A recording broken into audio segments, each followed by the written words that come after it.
lot of this isn't going to make sense to you, and I'm sorry about that. I'm just going to start at the beginning, with the house.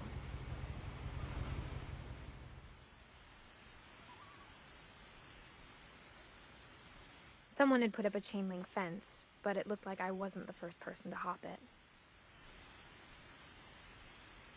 My brother Milton disappeared when I was 4.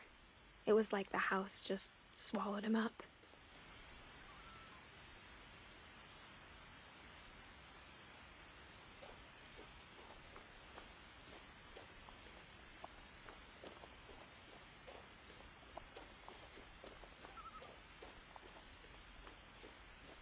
I lived here until I was 11, but I wasn't allowed inside half the rooms.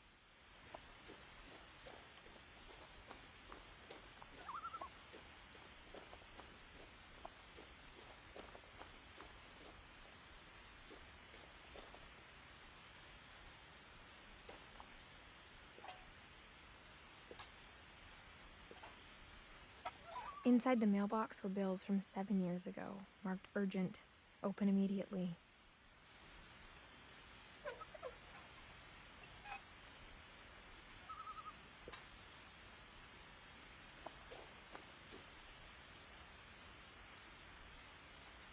I hadn't been back since my brother Lewis's funeral.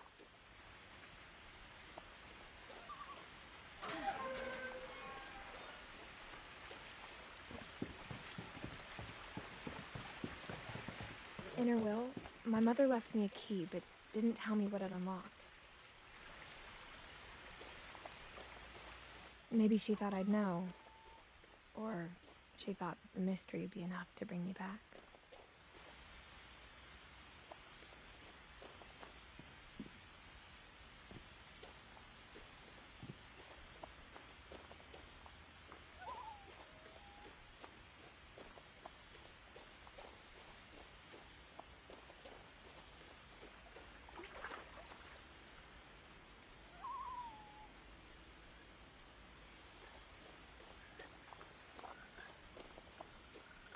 The truth is, even after I inherited the house, I never thought I'd come back to it.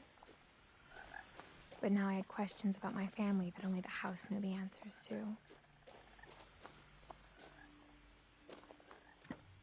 The woods around the house have always been uncomfortably silent, as if they're about to say something but never do.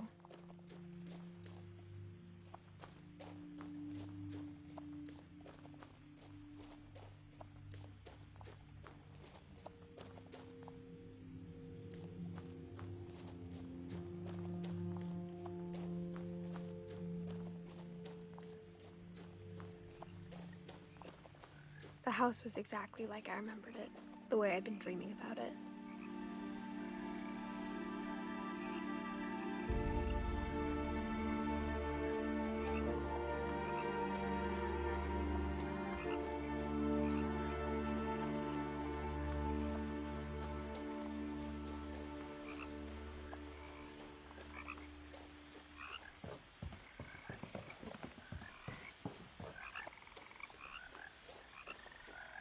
I asked Edie once about the dragon in the pond. She said it had killed her husband. I was 6. It seemed like an odd joke to me, even then.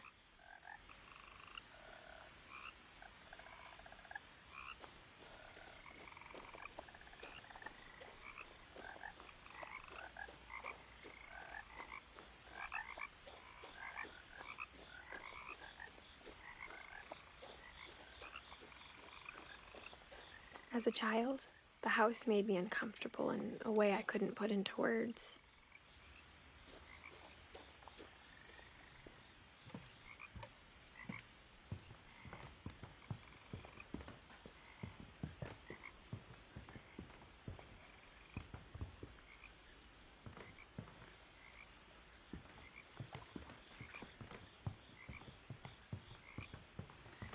Now, as a 17-year-old, I knew exactly what those words were. I was afraid of the house.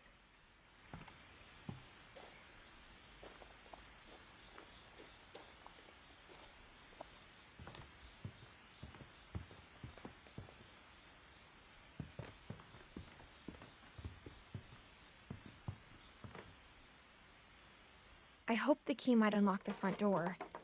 It didn't.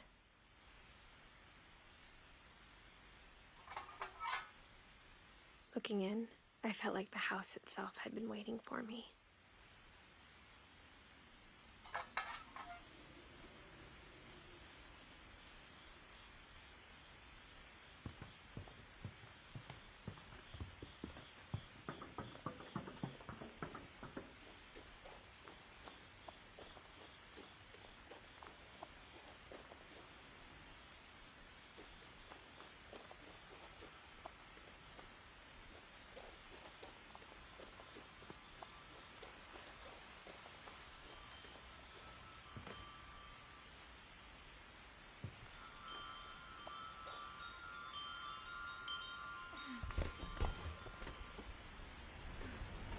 Crawling through the doggy door used to be a lot easier when I was 11.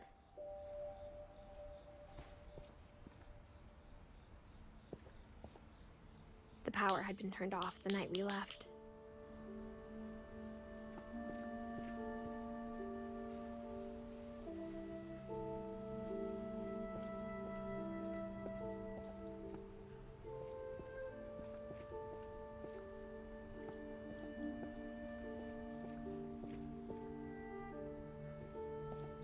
For the first time in years, I felt like I was home.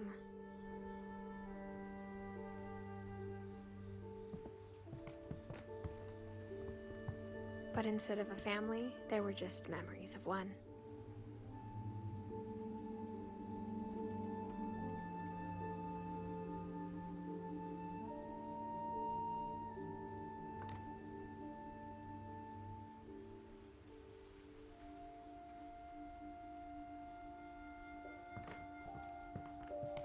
Like how only one restaurant would deliver to our house, so we had Chinese a lot.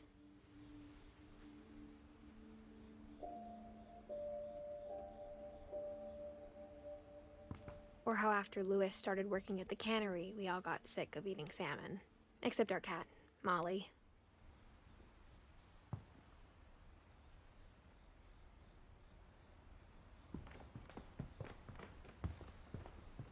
Nothing in the house looked abnormal. There was just too much of it, like a smile with too many teeth.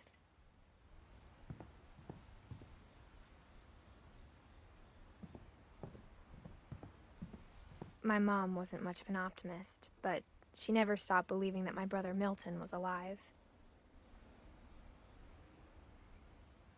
A lot of things got left behind in the whirlwind of that last night.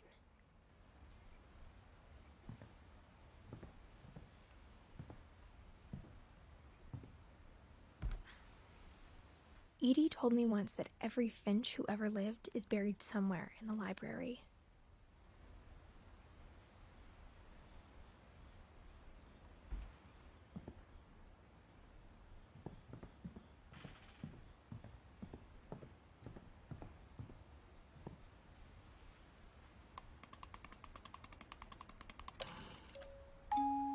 Great-Grandpa Sven built a music box for Barbara, along with the rest of the house. Mom always told me to stay out of the basement, so I wasn't too surprised when the key didn't fit.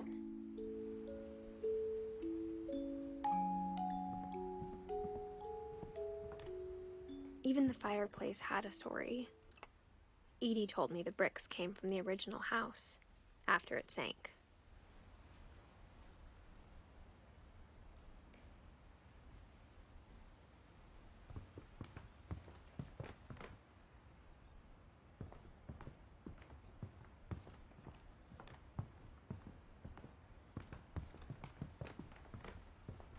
The table was still a wreck from the night we left.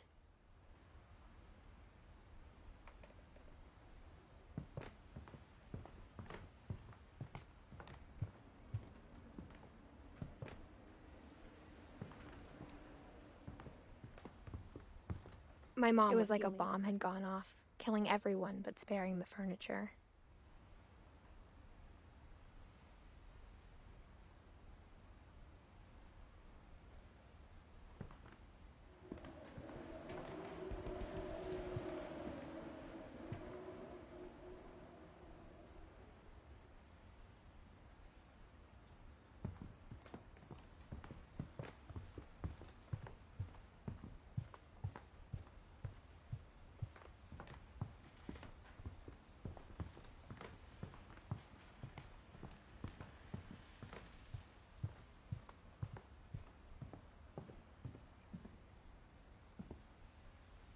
After Milton disappeared, Mom sealed up all the bedrooms.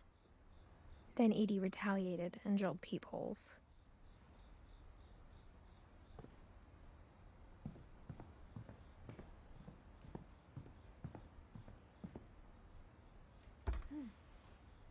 The last time I was in Edith Sr.'s room, I was 10 and she was painting my portrait.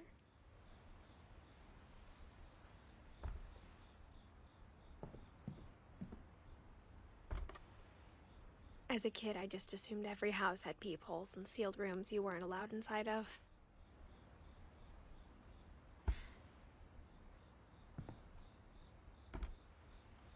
My Grandpa Sam spent 7 years sharing a room with his dead brother, Calvin.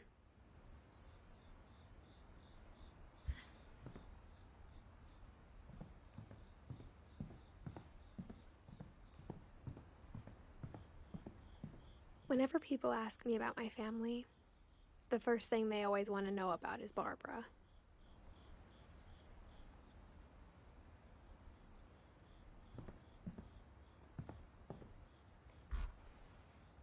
Barbara was a child star for 2 years, until America grew out of it.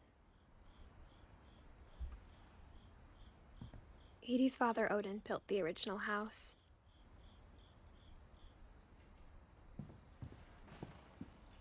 Mom must have locked the 3rd floor stairs on the night we left.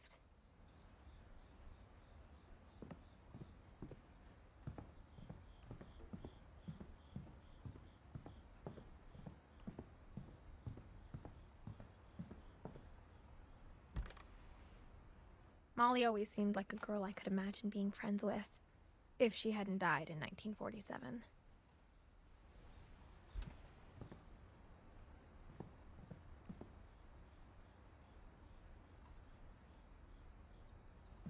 I spent a lot of time playing in Great Uncle Walter's room. I think my mom sometimes regretted not sealing it up.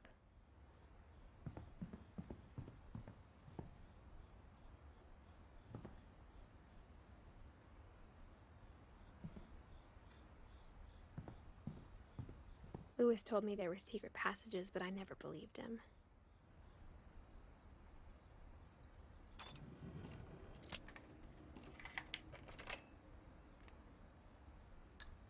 Turns out, my mom was really good at keeping secrets.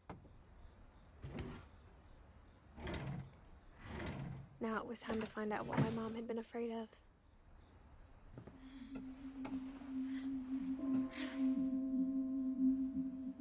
From the paintings on the wall, it was clear my brother Milton had been here before me.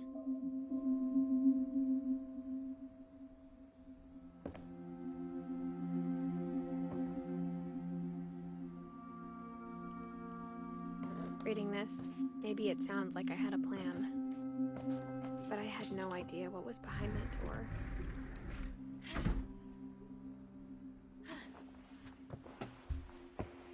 Just like I had no idea where all this was gonna lead.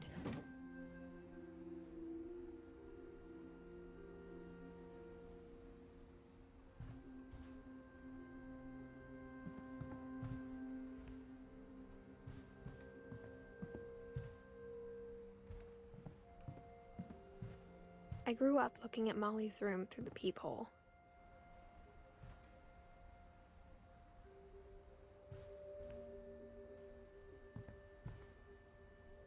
Molly's gerbil had a tiny bedroom with its own even tinier gerbil cage.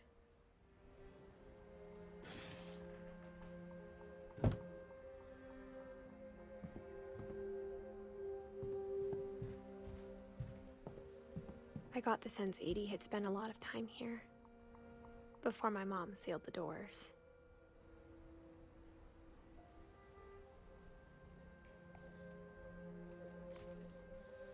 December 13th, 1947. Dear Diary, I'll be gone soon, but I wanted to tell somebody about what's gonna happen. It started when Mom sent me to bed without dinner. I woke up and I was starving, so I looked around for something to eat.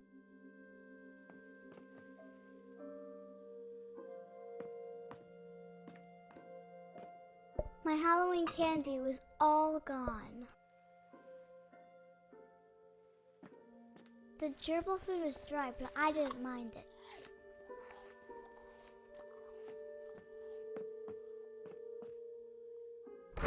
Mom, can I come out now? Sweetheart, it's late.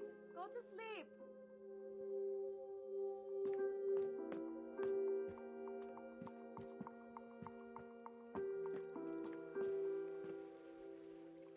I thought about eating Christopher, but I held back.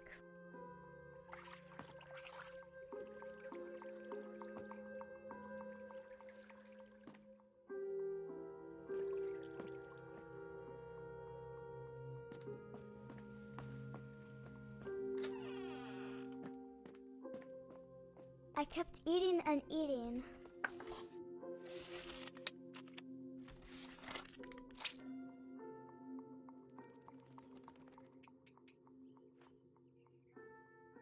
I ate a lot of things that night.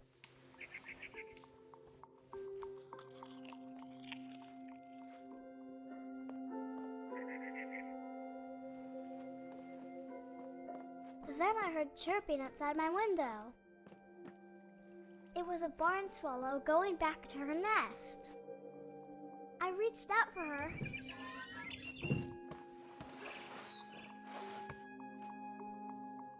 And suddenly, I was a cat.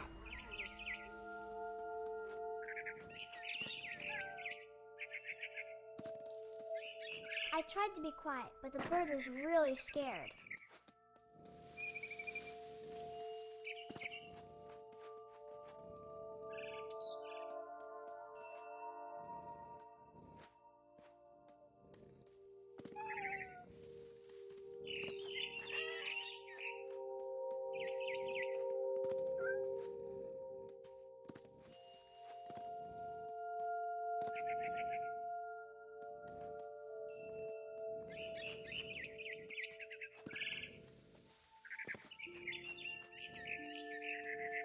I jumped and I almost got her.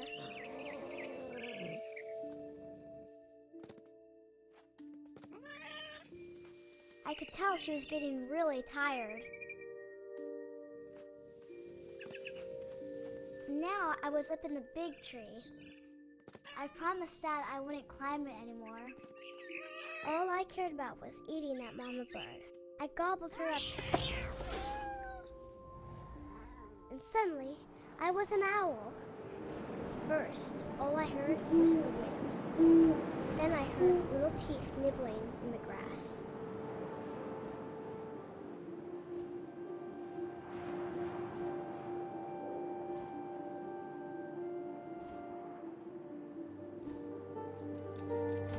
Rabbits.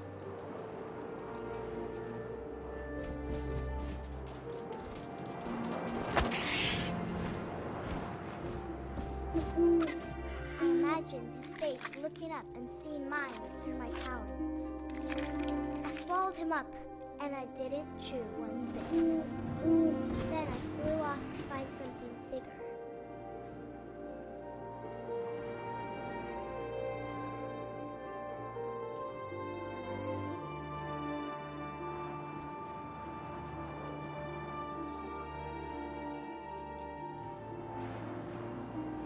A mama rabbit.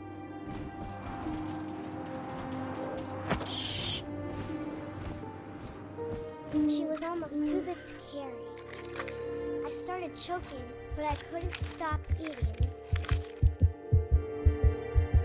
And suddenly, I was a shark.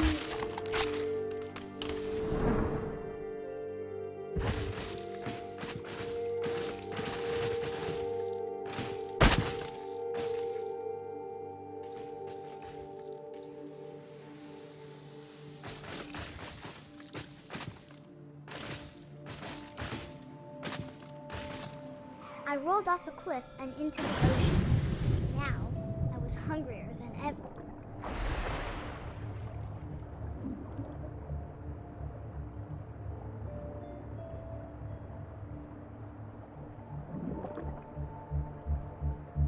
I wanted fat, juicy seeds.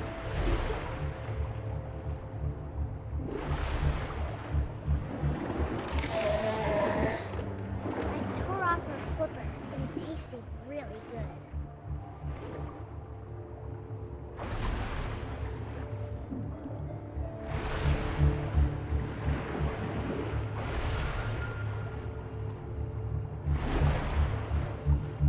I got down tight.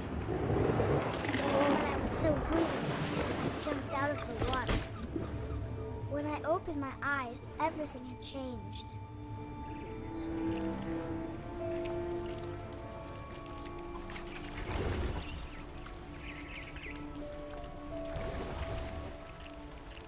Now I was a monster, and I smelled people everywhere.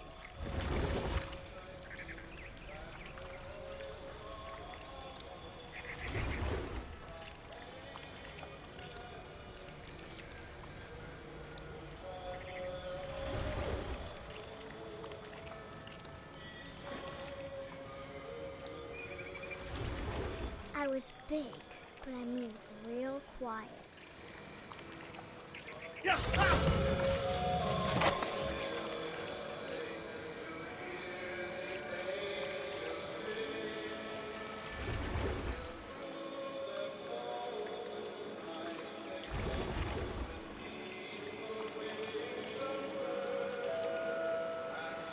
I wanted to stop, but also I didn't.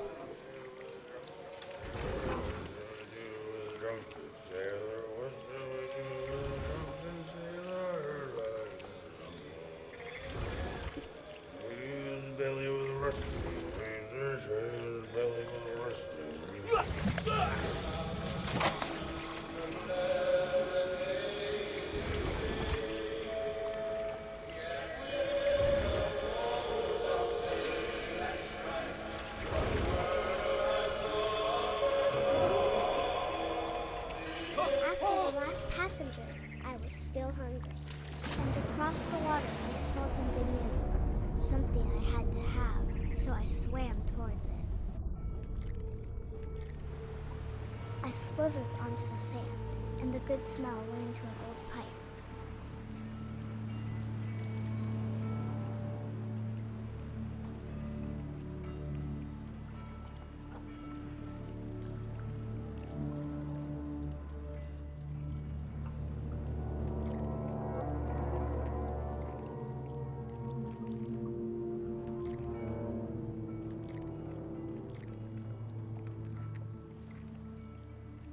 I got closer and closer.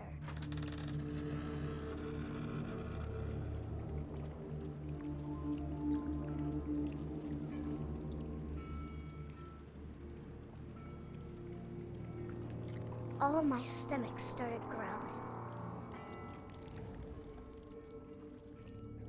And suddenly, I was me again. I held my breath for a long time, but I couldn't hear anything. I think it's waiting for me to fall asleep. But it's not going to wait much longer. It needs to feed, and we both know I will be delicious.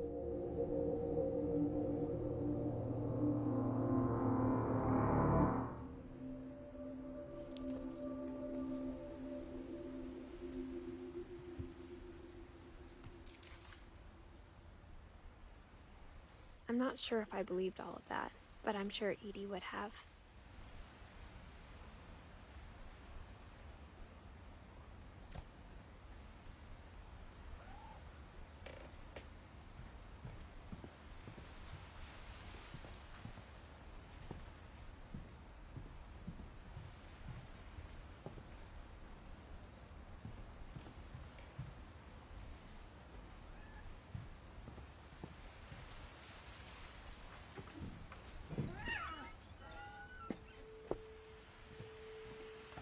This will be obvious later, but my mom never told me any of these stories.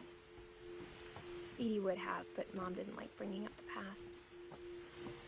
Though, when we adopted a stray kitten, she was the one who named it Molly.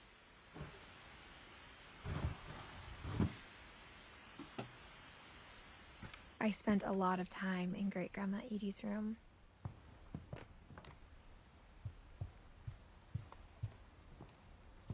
One summer, they evacuated the island, but Edie refused to go. For a few weeks, she was a celebrity. When Edie told people Sven was killed by a dragon, she could also have said he was building a dragon-shaped slide that collapsed. She could have, but she didn't.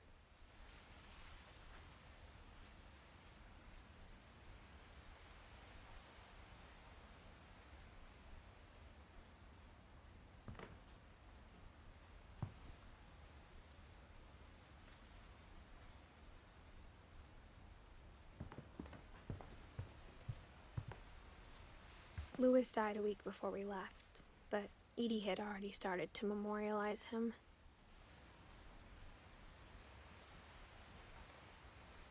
Edie knit me a new pair of gloves every year, just in time to replace the old ones.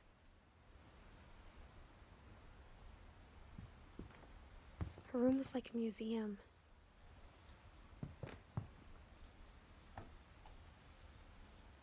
For 500 years, the Finches have been famous throughout Norway for their fortune and misfortune. Odin Finch buries the latest victims of the family curse, his wife Ingeborg and their newborn son, Johan. On January 7th, 1937, he set sail with his family and his house, hoping to leave the curse behind. But 40-foot waves off the coast of Washington send the house and Odin to the bottom of the sea. Odin's daughter Edie, with husband Sven and baby Molly, step ashore on their new home, Orcas Island. Odin Finch is the first to be buried in the new family cemetery. His daughter Edie is already dreaming of a new Finch house.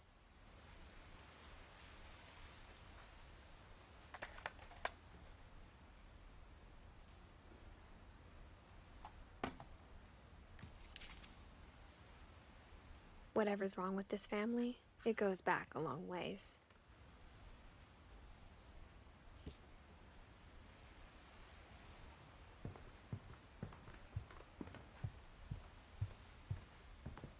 Even in her 90s, sometimes Edie seemed a lot younger than my mother. The only trace Grandpa Sam's first wife Kay left on the house was the pink bathroom. It was a pretty big trace.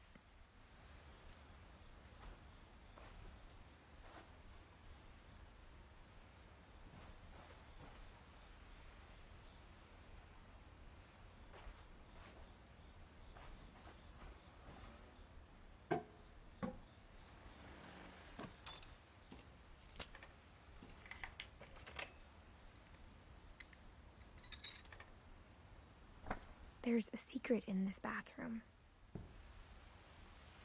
It's in the last place you would look. It isn't in the cupboard. It's hidden in this book.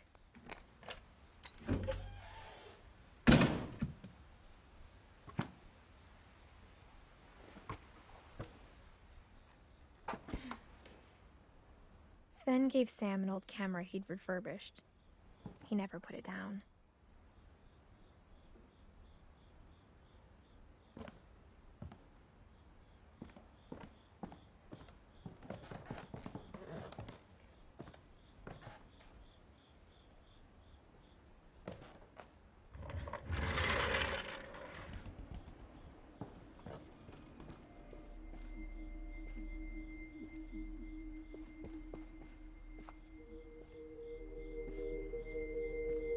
I knew Grandpa Sam had a twin. And that he never talked about him.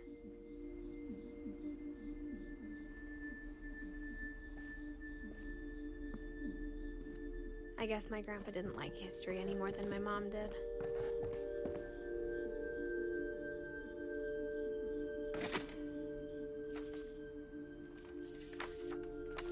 How I Want to Remember My Brother by Sam Finch. The thing I remember is that when he made up his mind, that was it.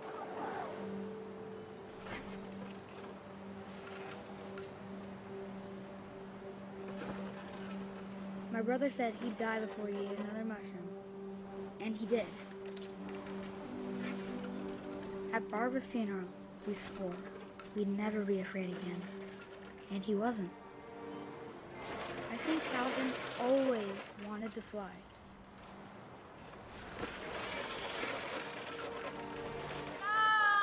Calvin! Dinner's ready! Coming! But that day, he finally made up his mind to do it. I told him going around was impossible. Maybe if I hadn't said that, Calvin! I'm not gonna tell you again! maybe if the wind hadn't picked up, then maybe he'd still be here. But I doubt it. I think he'd already made up his mind. That's what I want to remember about my brother.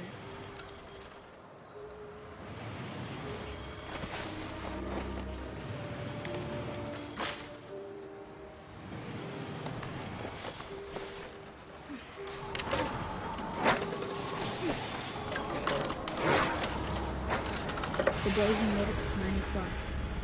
And he did.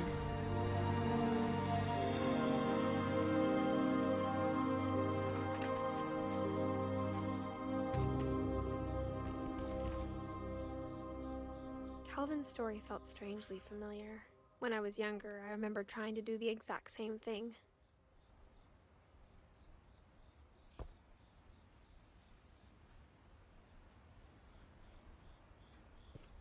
After the funeral, Edie roped off Calvin's half of the room. Mom said Grandpa Sam enlisted at 18 and never set foot in the room again.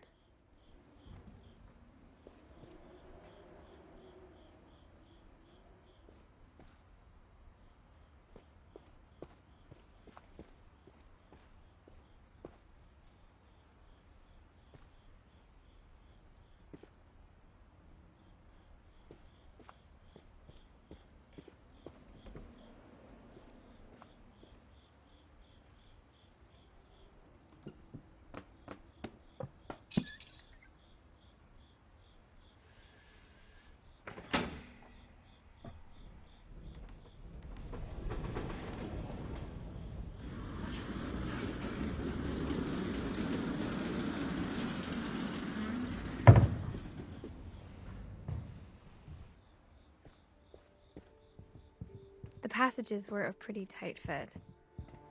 They'd obviously been built for smaller hands and bellies.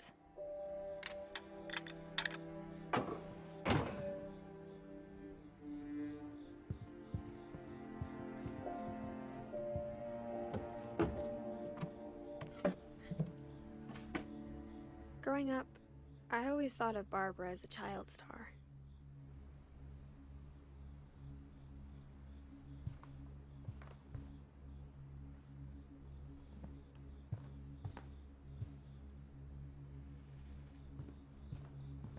I never thought about how hard it must have been for her afterwards.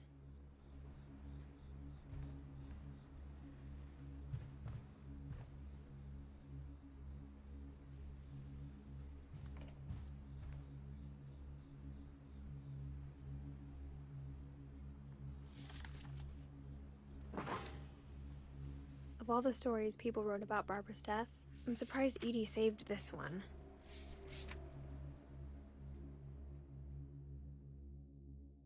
Old Jack here with another ghastly tale inspired by America's most unfortunate family. I'm calling it The Surprise Ending of Barbara Finch. As a child star, Barbara was famous for her scream. Now at 16, she was all washed up. A has-been. But in a lucky break, she'd been asked to perform her signature scream at a local convention for monster movie fans. It was just the boost her career needed. Unfortunately, her scream hadn't aged well. Getting better. I think you just need the right motivation. her biggest fan and current boyfriend, Rick, was about to demonstrate when... Now that was a great scream.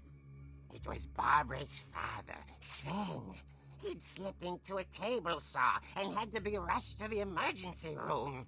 So Barbara got stuck babysitting her youngest brother, Walter. Her convention comeback was cancelled. Okay, I'm hearing frustration, but I'm not hearing terror. What if I tried... A gang of hoodlums in Halloween masks have been terrorizing Orcas Island tonight. Police are urging residents to... That came from the basement. You're right! Also, I loved your delivery on that. Why is your basement door locked? Because my dad likes making puzzles and secret passages. There's a key hidden in the music box. The secret is to keep winding and winding until finally the key pops out. Thanks, babe. I'll be back in a sec. 20 minutes later, Rick hadn't returned. So Barbara went to look for him, right on cue. She reached for the music box. And as she wound the key, she listened for Rick, but the house was silent.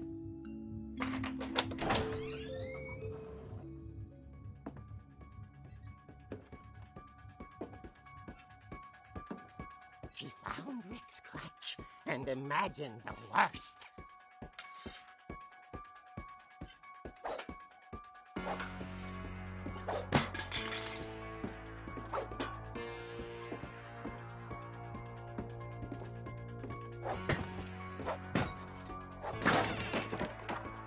The gang's leader is the infamous Hookman killer, Dr. Carl Hamill, who impaled and then ate his family 10 years ago tonight.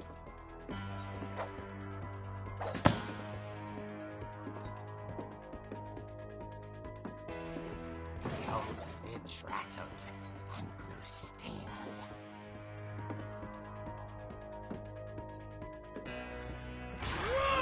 Oh dear! Oh! Rick? Barb, relax. I was just trying to scare you to help you find your scream. Well, I'm not scared, Rick. I'm furious. Then act furious. All I'm getting from you now is that you're hurt and confused and you're... She threw him out, but she kept a little something to remember him by. Barb, have you seen my other crutch? And she was still holding it when she fell asleep watching the late picture show. Hours later... Barbara! Walter, what's going on up there? Ah! Okay, I'm coming up, but if this is a trick, you're dead, Walter.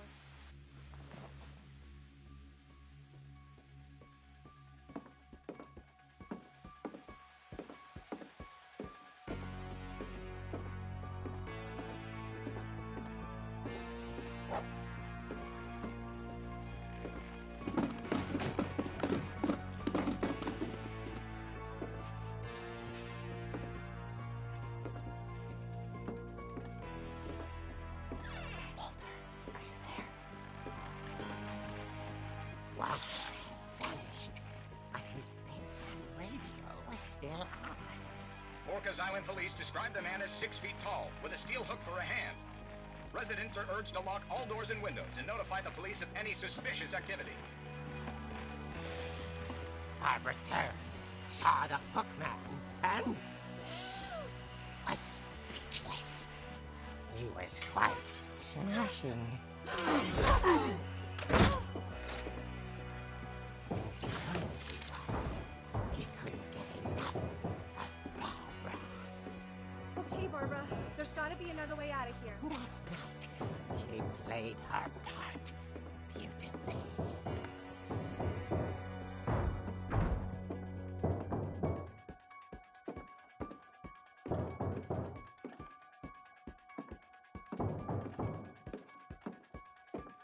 Molly's door hadn't been opened in years.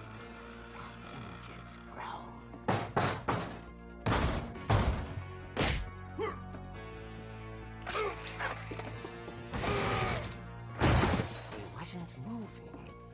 She sensed the story might not be over yet.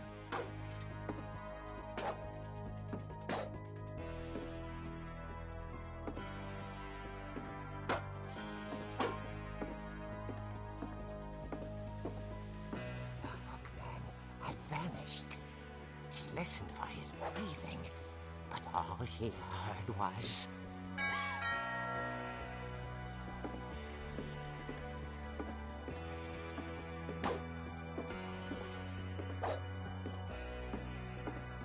At the door, she heard whispering. It was coming from inside the house.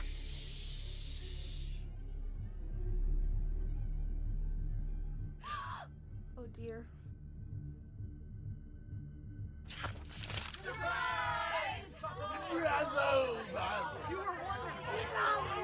The monsters had come to surprise her. For Barbara, it was a dream come true. Then she saw what kind of monsters they were, and she realized what was about to happen. She was going to be famous. And with her final breath, Barbara Finch gave the performance of her life.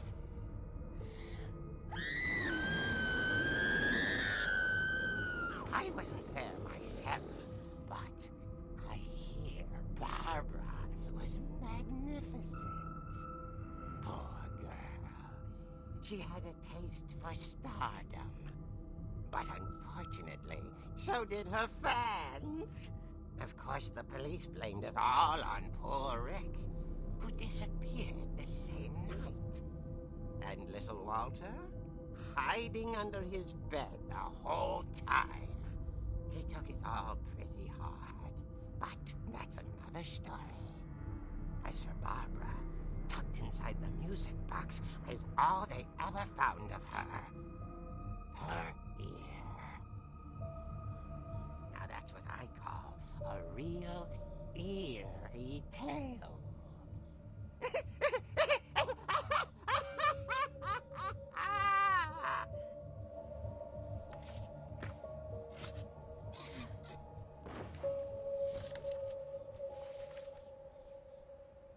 Edie told me all Barbara wanted was to be remembered, as absurd as that comic was. Maybe what Edie saw was a happy ending.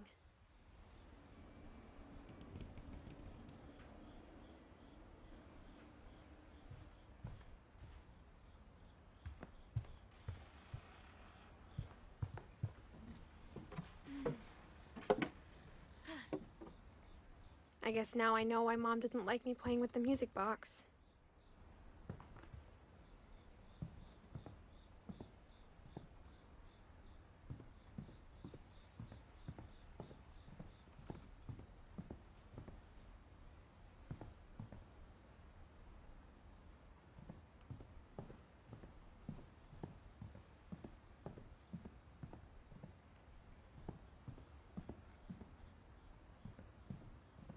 It's funny. All those times I played with the music box and never found the basement key.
Mom said the basement was off limits, unless I wanted another tetanus shot.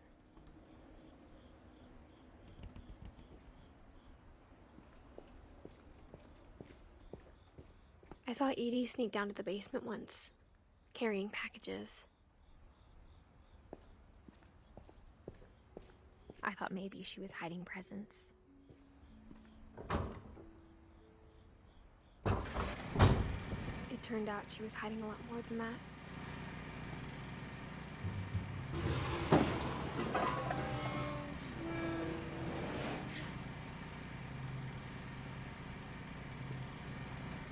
I remember asking Mom once about where Walter had gone.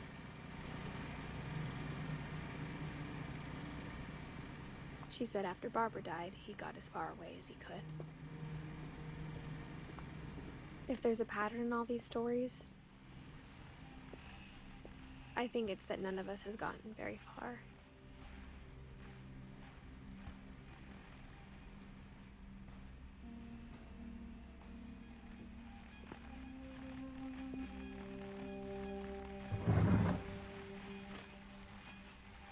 Goodbye, everyone. I can't believe I've been down here for 30 years. On that first day, after the shaking started, I didn't think I'd survive the week.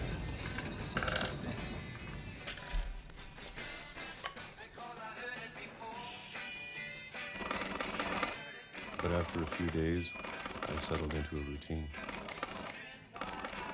That's what kept me sane.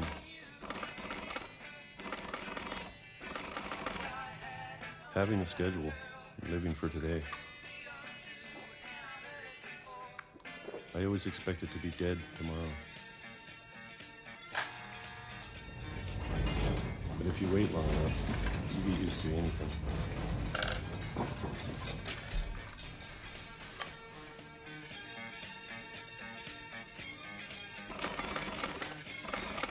Even a monster on the other side of the door starts to feel normal.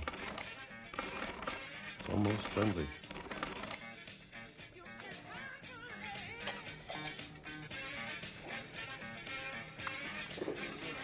And then one day, everything just stopped.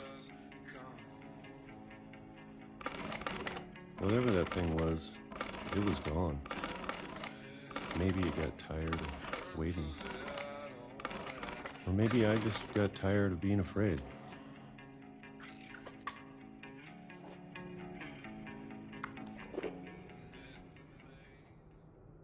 It's been a week now, the longest in 30 years. I'm done waiting. I have to leave while I still can.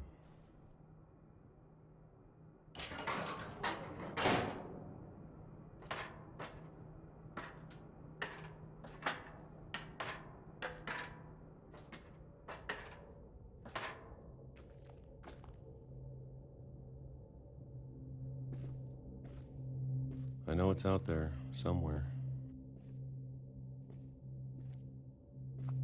Whatever killed Barbara and Molly and Calvin. Maybe this is all a mistake. But I need to stop living the same day, even if it kills me.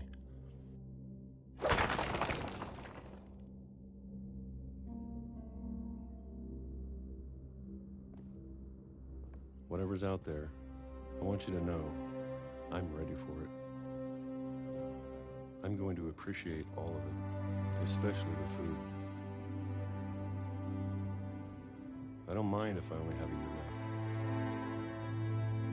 or a month, or a single week. I'd be happy with one new day. I can already imagine the sun on my face.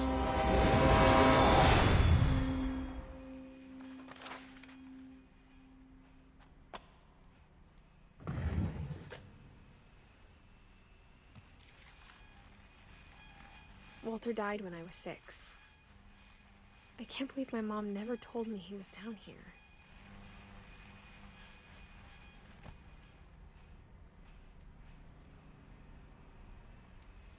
I'm sure my mom was trying to protect me.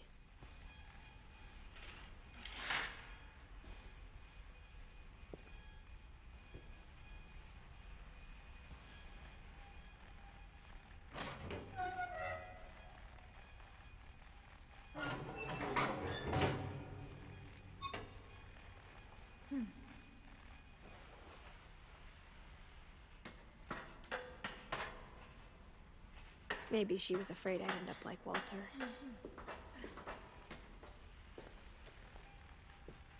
But if she never told me about an uncle under the house,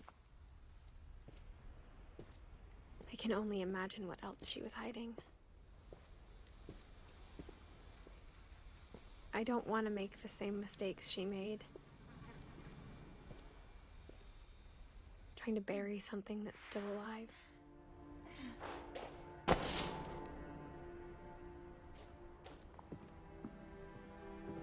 Now that there's only one of us left, or maybe two,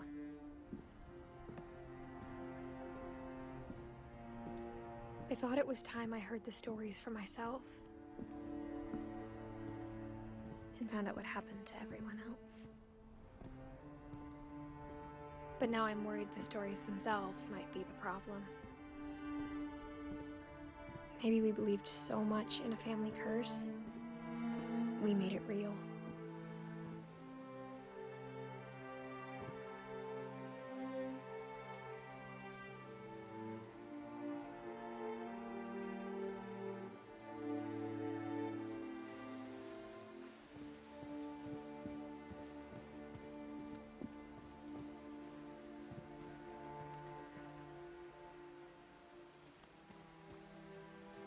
I don't know if I should even be writing this.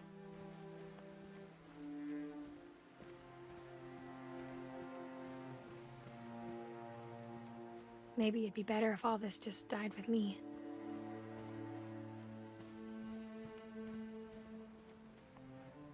But I thought you should know about your family.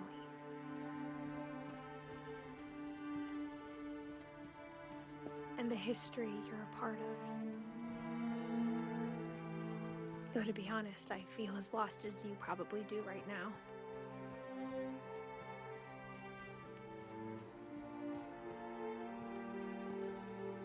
I think the people in these stories believed them, for what that's worth.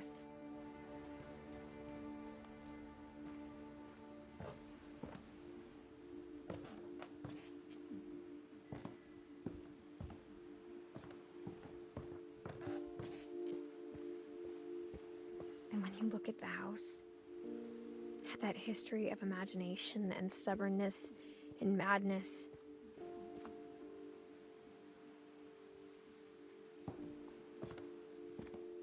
any of it seems possible.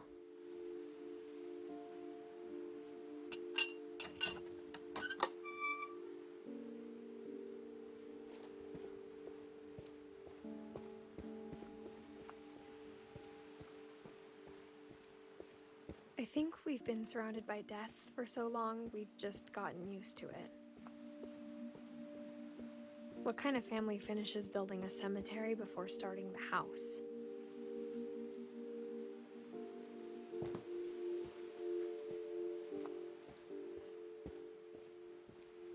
It's embarrassing for me to admit this, but the pet cemetery made me more uncomfortable than the human one. 3 of the gerbils are mine, and 2 had been my fault.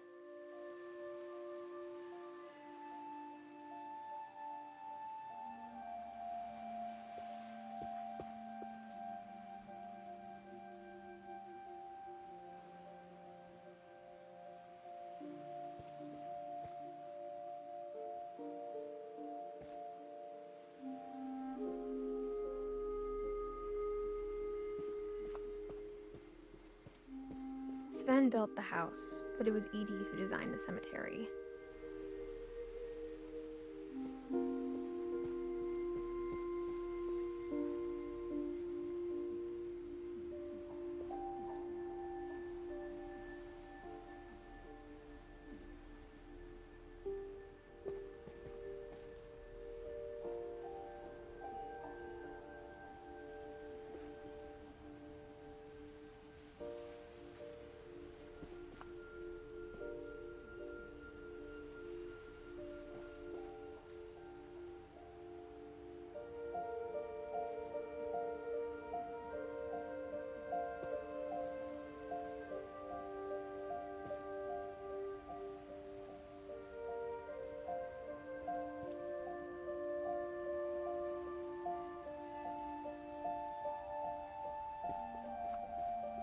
I'm sure Odin's monument had been Edie's idea. My mom was always trying to move on, but for Edie, the past never went away.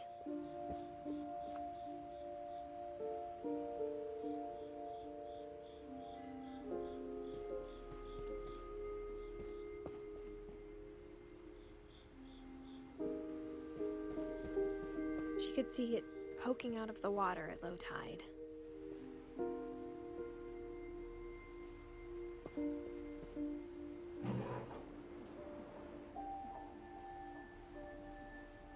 Edie said she dreamed about the old house every night.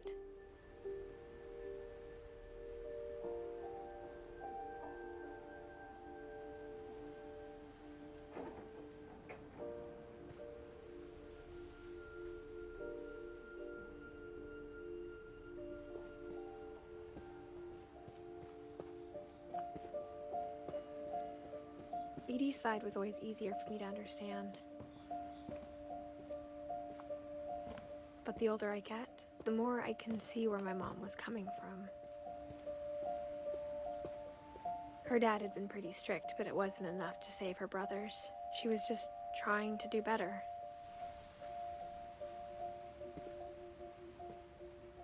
She lost 2 of her brothers, just like I did. I get why she tried so hard to protect us.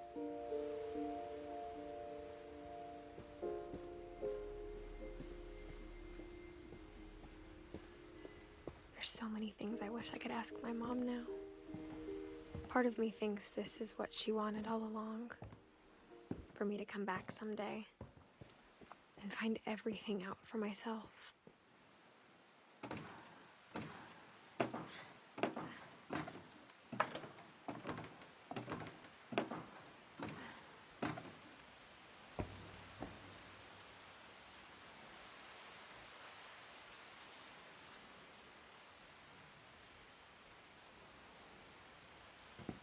But looking back on it now,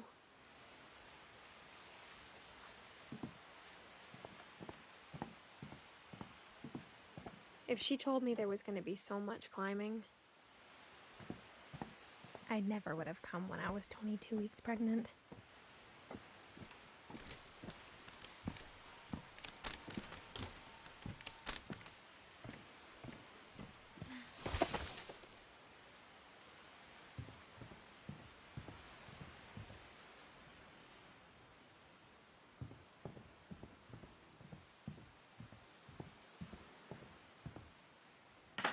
I never met Grandpa Sam, but I think he and my mom had a lot in common.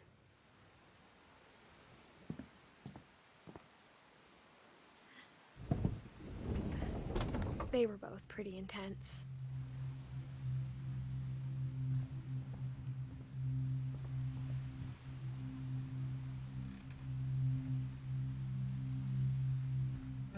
Sam spent his life shooting photos, but Mom said he got nervous being in front of the camera.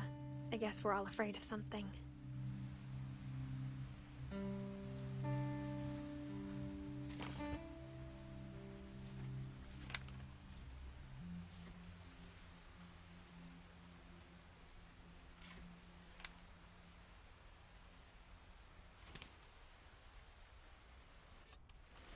Dawn, I promise, you'll never forget this weekend. Yes, sir. These memories are gonna last a lifetime. Hmm? What? Perfect. It's gonna rain the whole weekend, isn't it? I will never forget this weekend, Dad. That's the spirit. Okay, got it. I'm gonna take some pictures, okay? Just be careful. That camera's older than you are. Aw.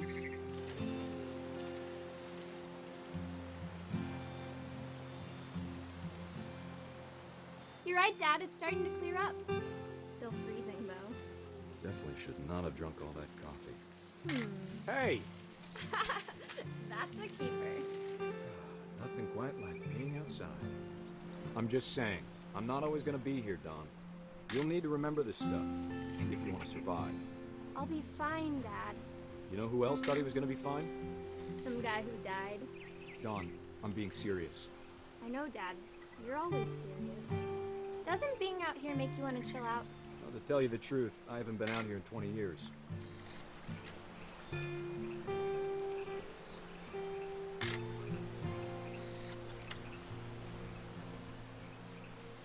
Last time I was with my brother Calvin. Man, that was a great trip. Your grandpa Sven taught us how to fish, how to build a fire. Dad! Good eyes, Don.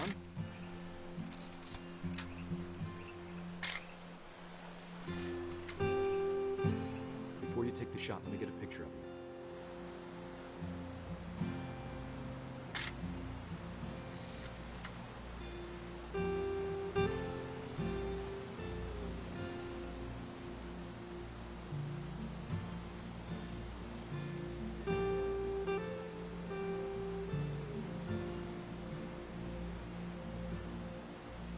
Dad, Let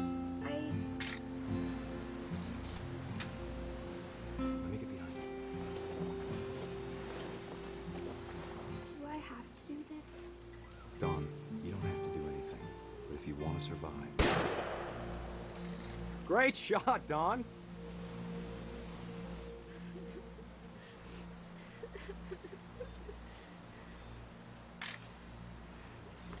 I'm proud of you, Don. Always remember that, okay? Dad, it's twitching. I think That's it's totally silly. normal, Don. Just focus on the camera. Try not to think about... Dad!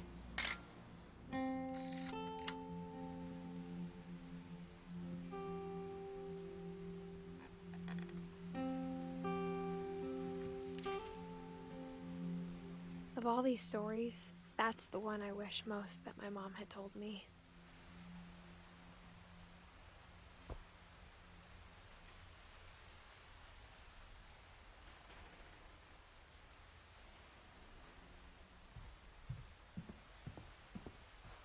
Instead of hiding from death, Sam seemed to go out of his way to meet it.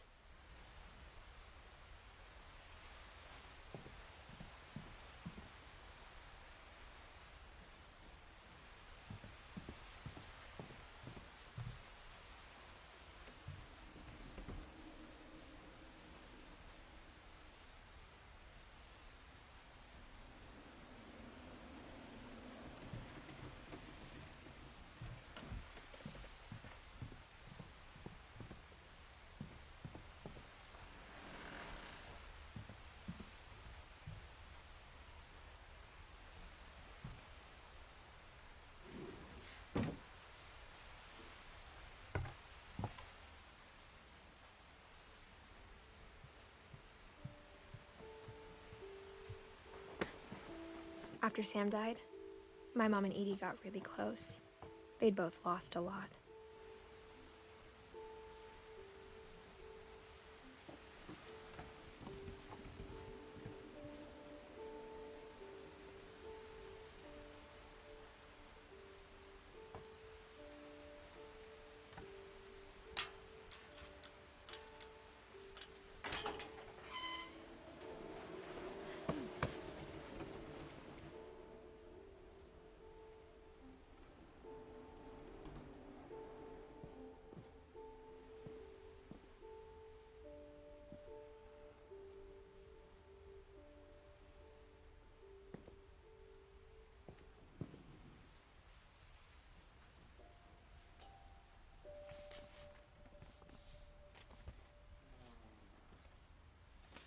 Dear Kay, do you remember the way Gregory used to laugh when he thought he was alone? Like something funny was happening, but only he could see it. I think he saw things the rest of us don't.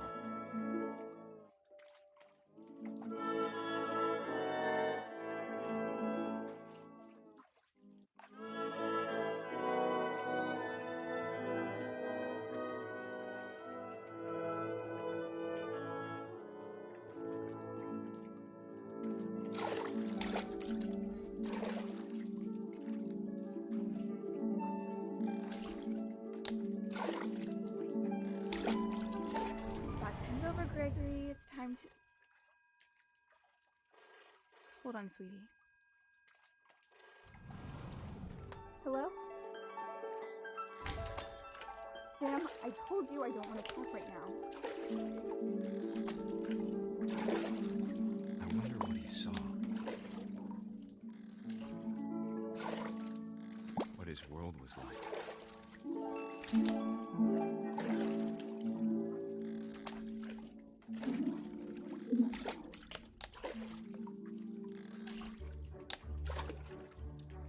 He reminded me so much of Calvin. Lost in his imagination. Whatever it was, he saw.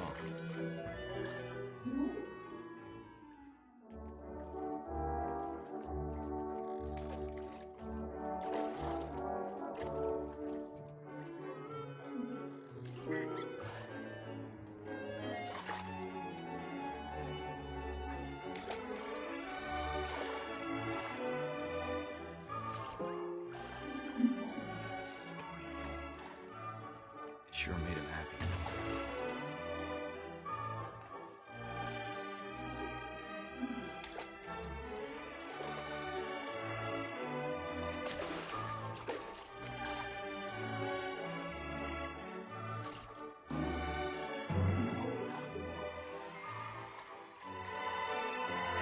I know how silly it sounds.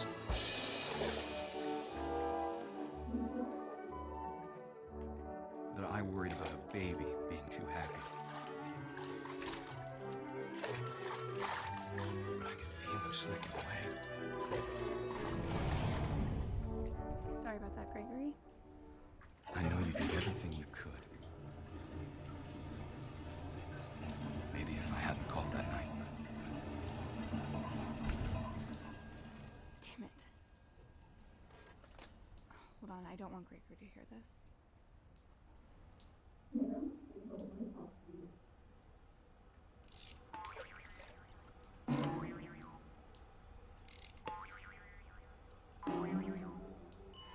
I wish he could have told us about the world he saw.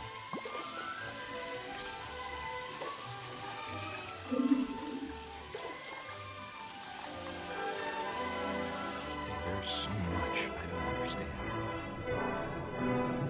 about Gregory, about everything.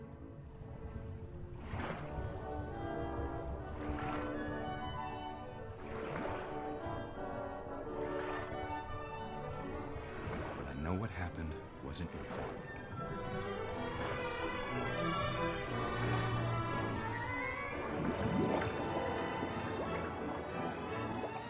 I'm sure he's happy. And he'd want you to be happy too. Good luck, Kay. Love, Sam.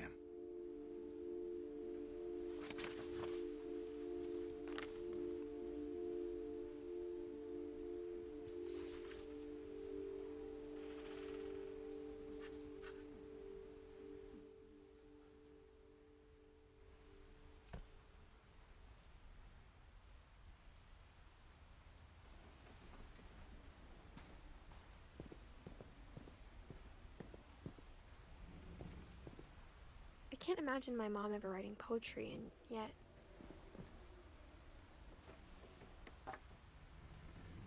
A poem for Gus, who always said the wedding was a bad idea.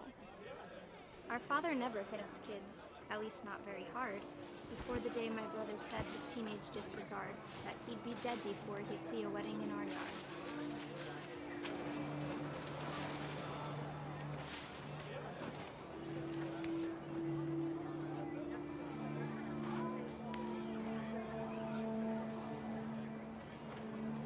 My father made him come, of course, but Gus stood far apart, just flew his kite and bottled up the storm inside his heart.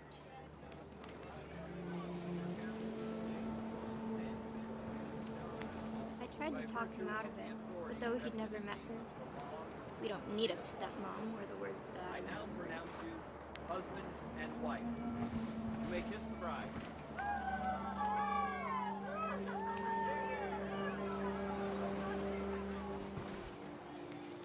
When the time for photos came, Dad ordered him to come here. But Gus declined, and as a sign held up his middle finger.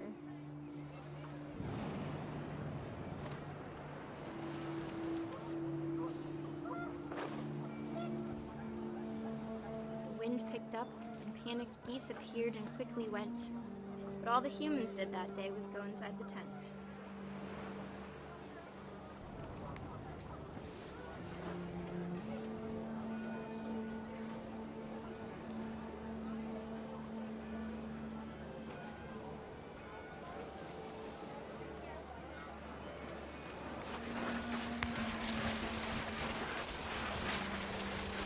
The rain came down in buckets then, but no one seemed afraid that nature might destroy the tent our dad had crudely made. The thunder sounded much too close and full of angry power. But all my father said to this was, "Make the music louder."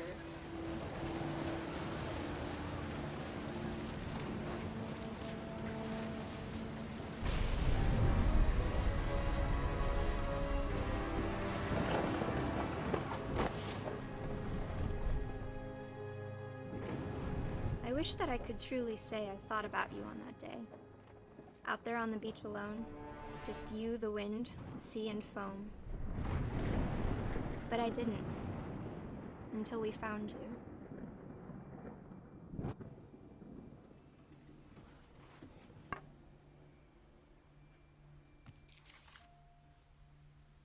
She never talked about him, but Mom told me once if I was a boy, they were going to name me Gus.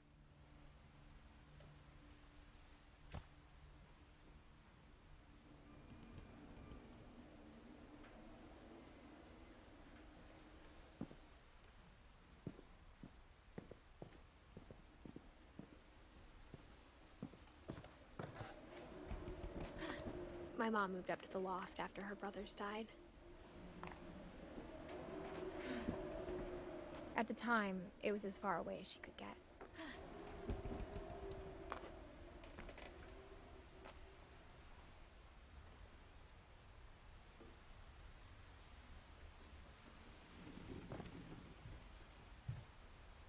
Religion was another thing my mom never talked about, but I think it helped her a lot after her dad died.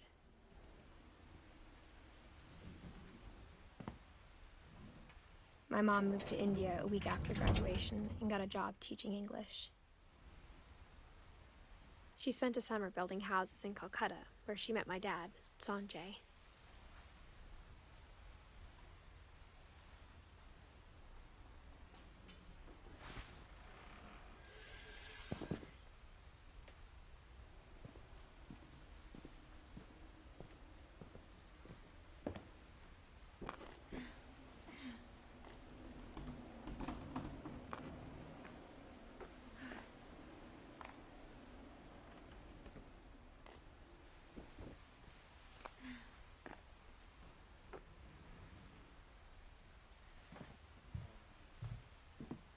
Louis was born a year later.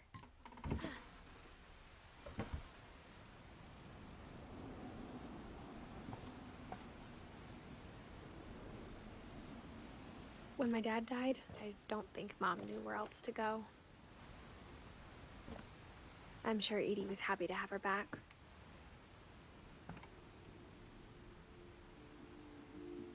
And to see kids in the house again.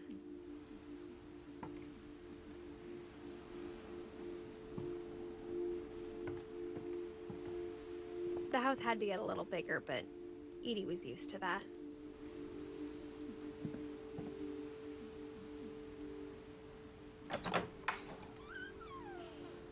And for a while, things were good. Almost normal.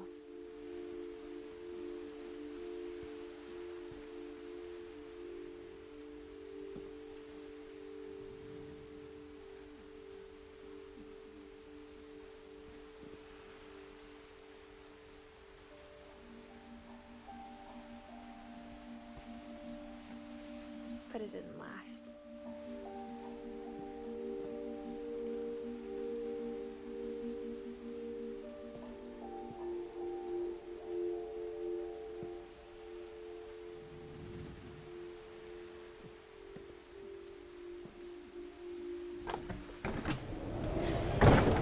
The beginning of the end was Milton's 10th birthday, when Edie gave him a castle.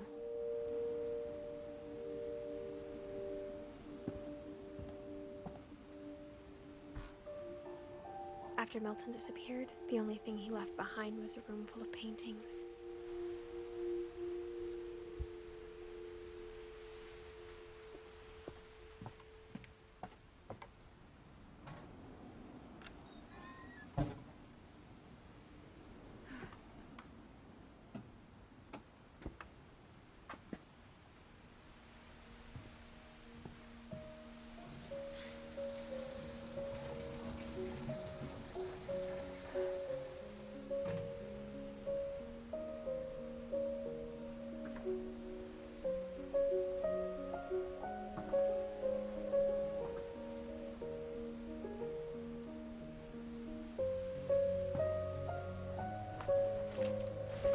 Milton Finch in The Magic Paintbrush.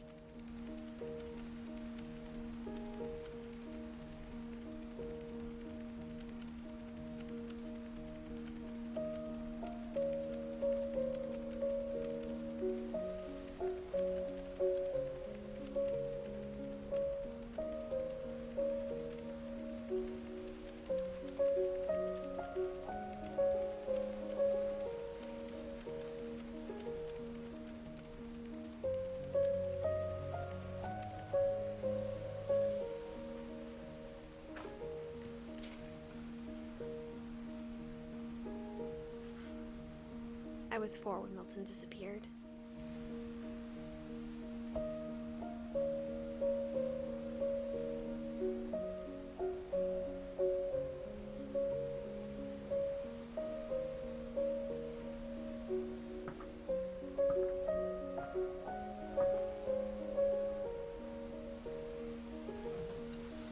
Mom spent months searching for my brother. Then she sealed the doors.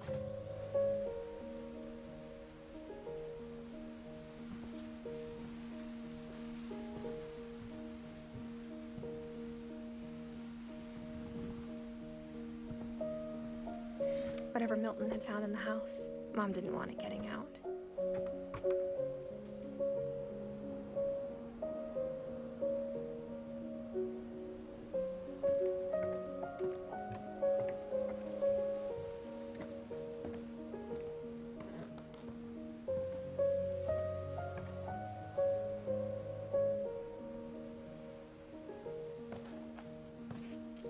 Mom definitely blamed Edie, but I think Louis blamed himself.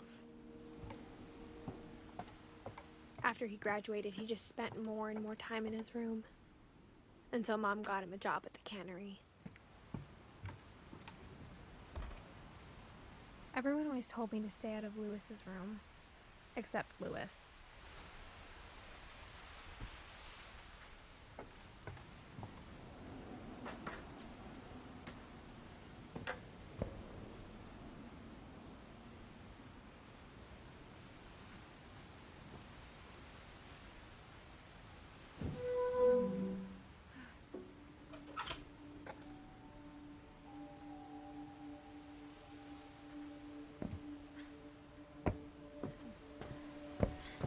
Louis's room smelled very, very familiar.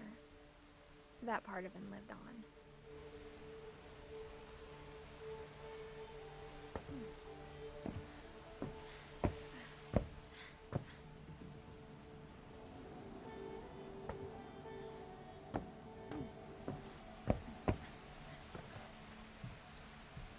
Louis and I spent a lot of time playing games together, but he was surprisingly bad at them. He died a lot.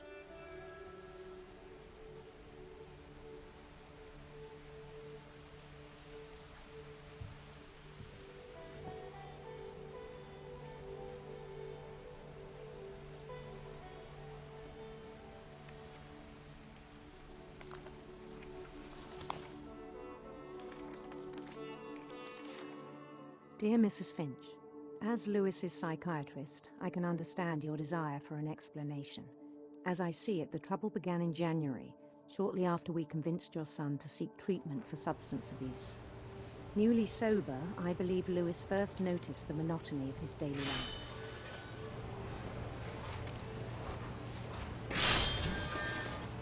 He kept working at the cannery, but he withdrew part of himself.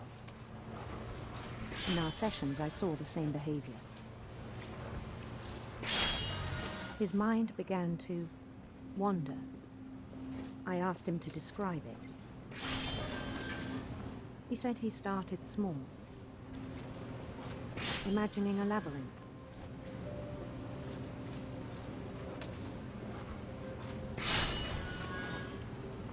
He'd feel his way about.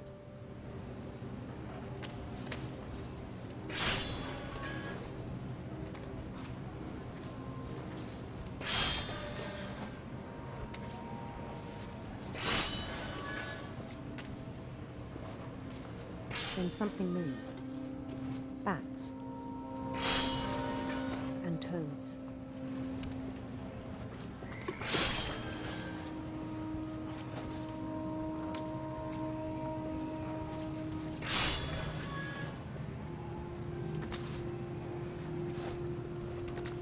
And things that have not names. He knew it was all in his head. But he took it very seriously. I had hoped he'd find himself.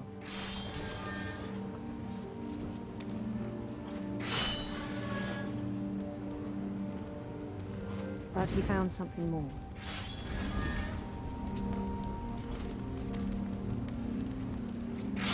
I worried about him then, daydreaming at the cannery. I spoke with his boss. But he said Lewis had become a model employee. Methodical, tireless, focused.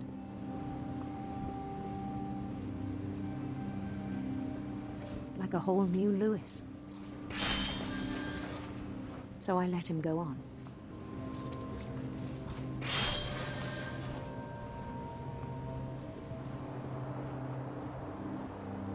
I even encouraged him.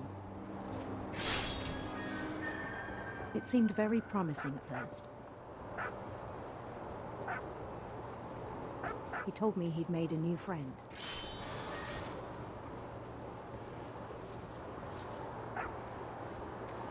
On the edge of a city he named Lewis Topia. He built the city up slowly, brick by brick. Then he made musicians.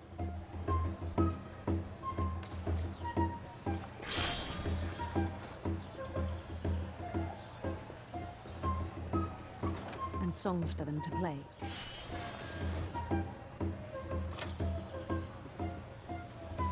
He talked about starting a band. And he was always humming something. Every day his imagination grew stronger.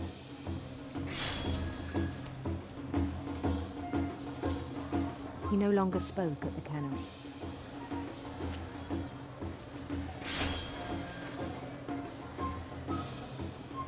But his chopping was as reliable as ever. Then one day it struck him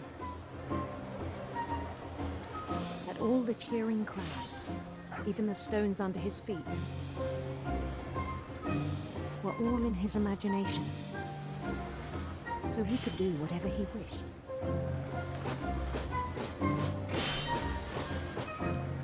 He held an election for mayor, and he won.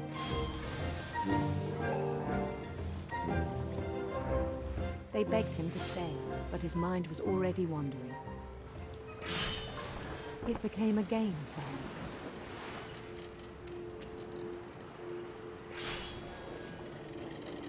He'd conquer a city, then immediately push on. New Louisville.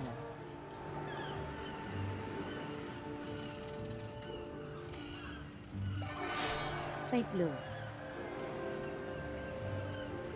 He started drifting away from our reality.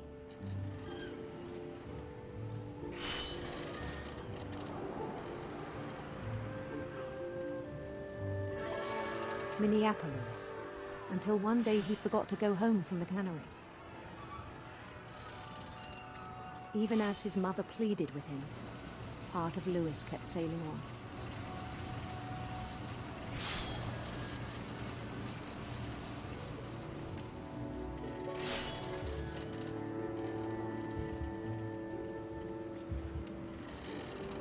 In Louisburg, he heard rumors of a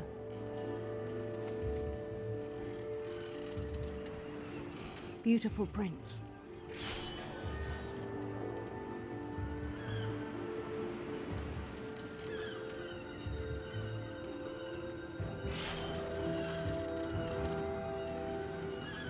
The prince was on his own quest for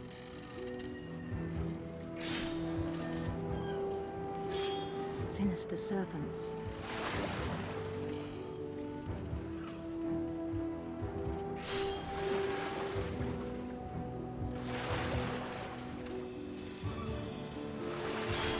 He followed the sound of his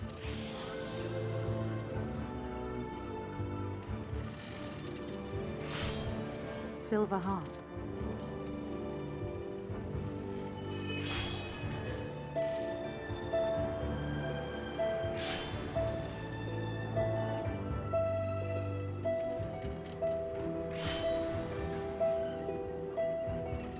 His chase led him to a golden palace east of the sun and west of the moon.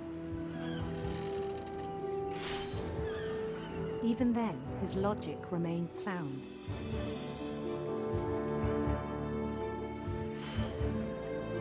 He knew the world was all in his imagination.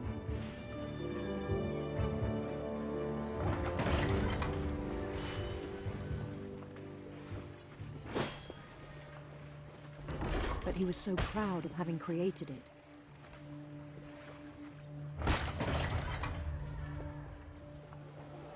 In his own eyes, he'd become something greater than a king.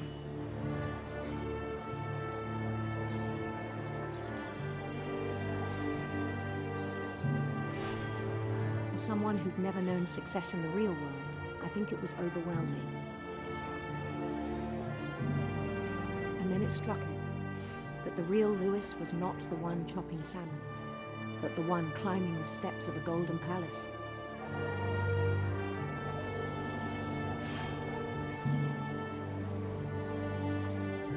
My imagination is as real as my body, he told me. It was hard to argue with him.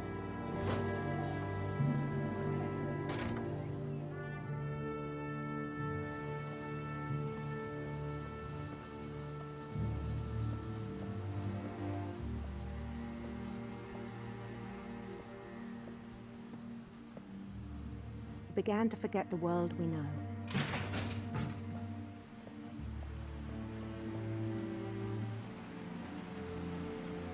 I think it pained him to remember Louis, the cannery worker.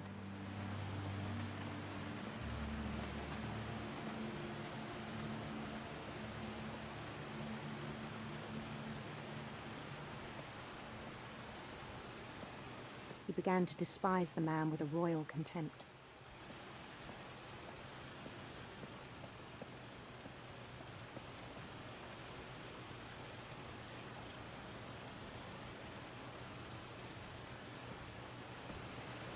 I still thought I could save him. Even after he said he was being crowned king over all the lands of wonder. The palace would be packed with his companions.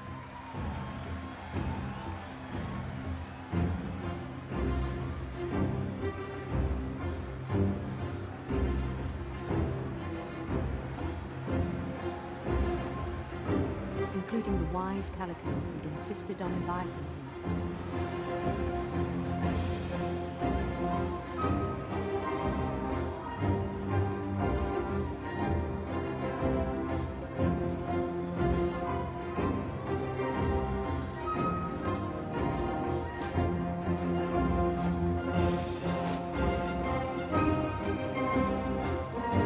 His prince waited, holding his crown.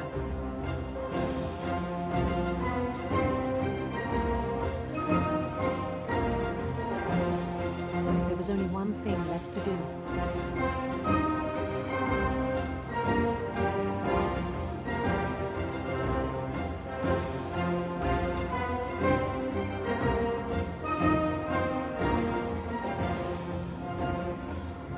Bend down his head.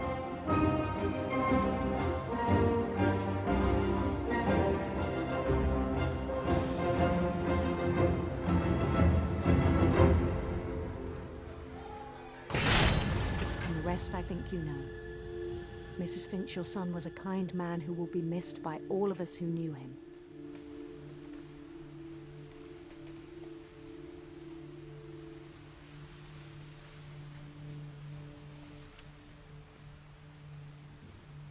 My brother was really cool. I wish you could have met him.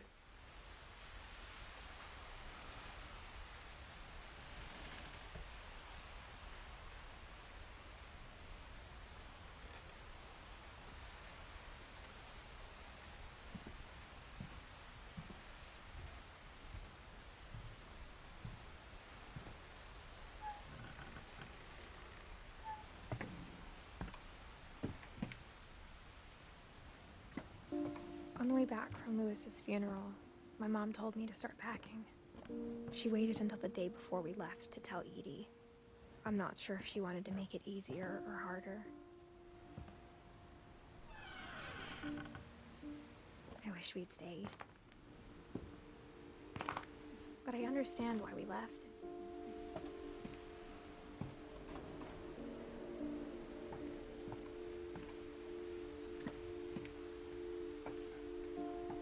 My mom ended up leaving everything behind. What happened that night had been coming for a long time. Maybe I should have come sooner.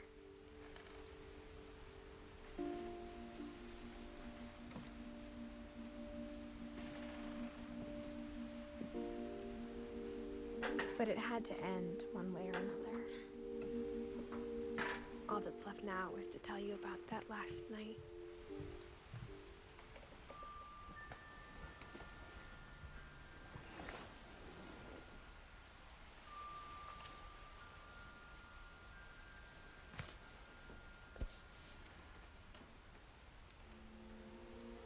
That whole last day, Edie just watched us pack and didn't say a word. Until supper, when she raised her glass and said, "To our final night together, and all our final nights apart." Grandma, you know what I said about alcohol. Some of your medications are very Edith, specific. I left a present for you in the hallway. Why don't you go open it? The grown-ups have to argue now. I'm sorry, you're right. We're all leaving tomorrow. Let's just enjoy our last... I'm not leaving. Edith, you're excused.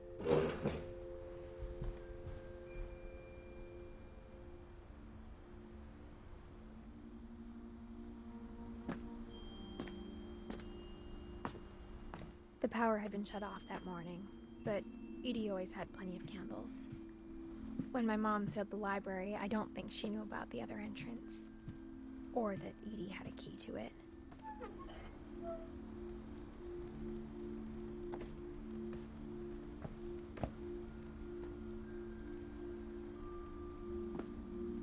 That thing you're afraid of isn't going to end when you leave the house. Edith has a right to know these stories. My children are dead because of your stories. I think it's best if Edith and I leave tonight. We'll have the nursing home send a van for you in the morning, okay? Dear Edith, there's so many stories I wish I could tell you, but there's only time for one. This is about what happened on the night you were born. That night, the tide went way, way out. It was the first and last time I ever saw the old house aground.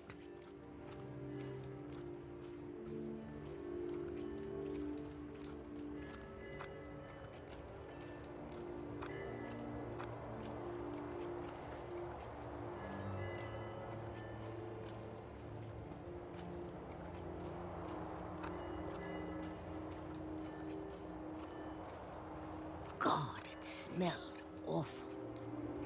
You know, I've seen that house every day of my life.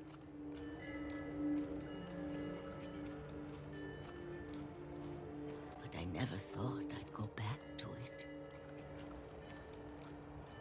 When the fog rolled in, I lost my way.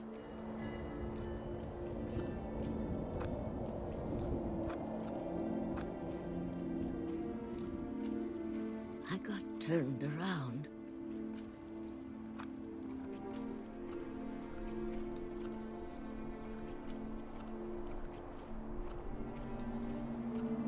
For a while, I wandered. I started seeing things.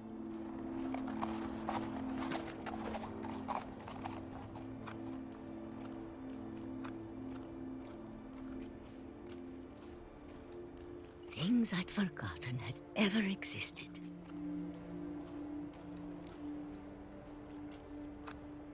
But when I saw them, they felt like old friends. That night, a lot of things came back to me. Or maybe I came back to them.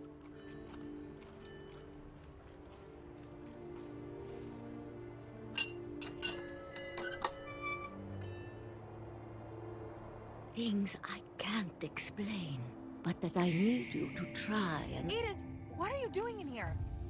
It's mine. Edith! Mom, you're gonna rip it! Let go! I kicked and screamed, but Mom dragged me to the car. I never saw Great-Grandma Edie again. The next morning, the van came to pick her up, but she was already gone. After that, we moved around a lot.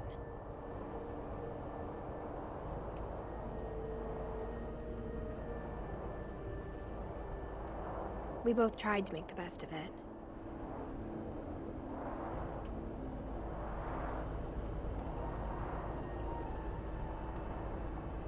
A few years went by.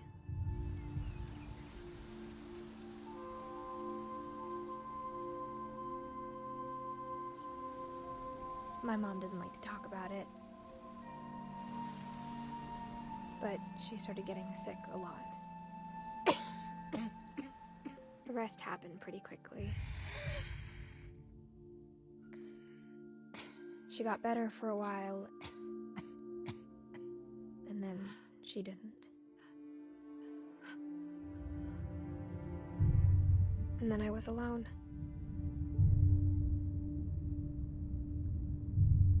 The last Finch left alive.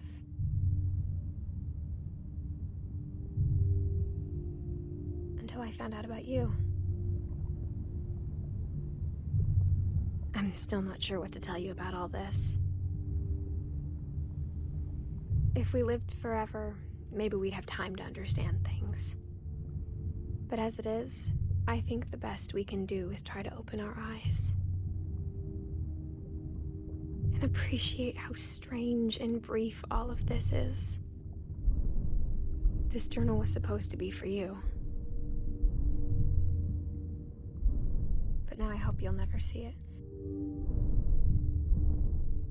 I just want to meet you and tell you all these stories myself. But I guess if you're reading this now, things didn't work out that way.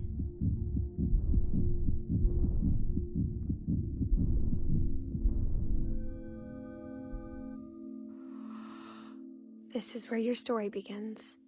I'm sorry I won't be there to see it. It's a lot to ask, but I don't want you to be sad that I'm gone. I want you to be amazed that any of us ever had a chance to be here at all. Good luck.